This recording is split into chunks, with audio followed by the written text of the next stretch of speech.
Les voies respiratoires inférieures sont composées de plusieurs structures anatomiques.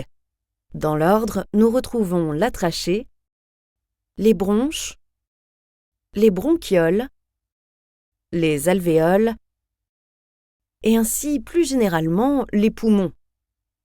Nous allons également mentionner les muscles principaux et accessoires de la respiration. Observons ces structures de plus près. Le début de la trachée marque le sommet des voies respiratoires inférieures. Comme vous pouvez le voir ici, elle descend dans le cou jusqu'au thorax où elle se divise en deux. La trachée permet de guider l'air à travers le cou puis jusque dans la poitrine. Elle produit également du mucus pour piéger les pathogènes et autres particules qui ont réussi à franchir les barrières des voies respiratoires supérieures. La trachée est située vers l'avant, dans la région centrale du cou. Elle est couverte de bandes cartilagineuses en forme de C qui la rendent solide mais assez élastique pour que l'air puisse y passer. La prochaine étape de notre descente sont les bronches, un réseau de voies aériennes ramifiées dont l'organisation est semblable à celle d'un arbre inversé. Tout comme la trachée, les bronches disposent d'anneaux cartilagineux qui les maintiennent ouvertes.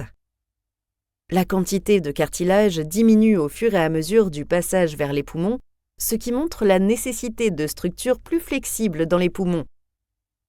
Il y a 3 types de bronches qui peuvent être mieux visualisées dans ce schéma qui montre les voies respiratoires seules, sans les poumons autour.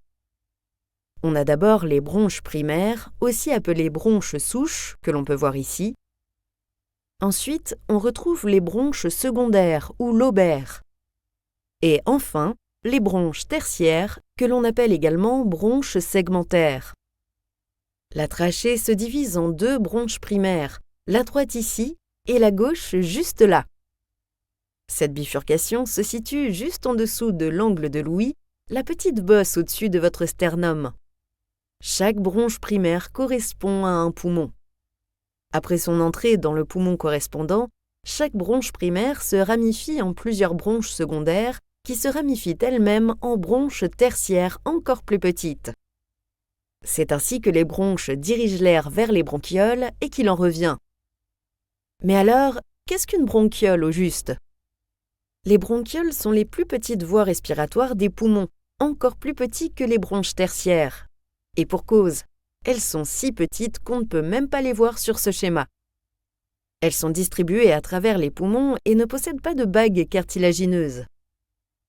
Leur fonction principale est de transporter l'air vers et hors des alvéoles. Néanmoins, elles sécrètent également du mucus qui capte les particules qui ont été profondément inhalées.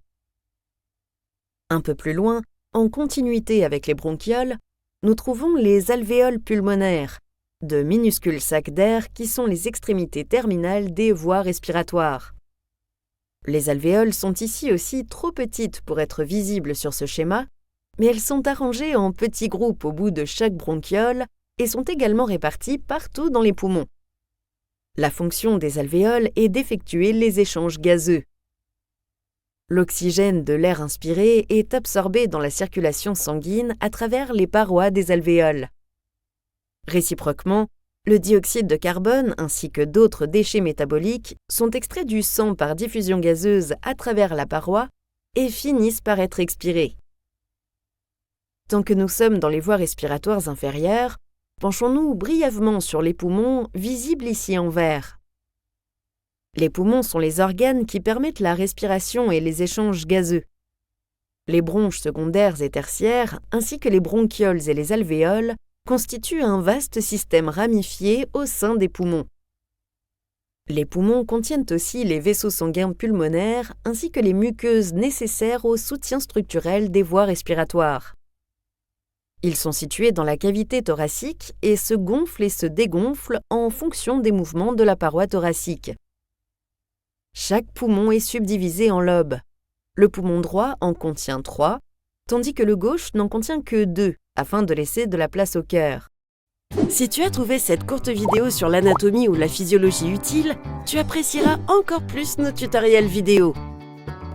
Clique sur le bouton et tu comprendras ce que je veux dire. Nous avons des centaines de vidéos disponibles pour nos membres premium. Sans parler de tous les quiz divertissants, nos articles complets et nos illustrations d'atlas pour consolider tes connaissances. Clique sur le bouton au milieu pour regarder la vidéo en entier et maîtriser l'anatomie et la physiologie.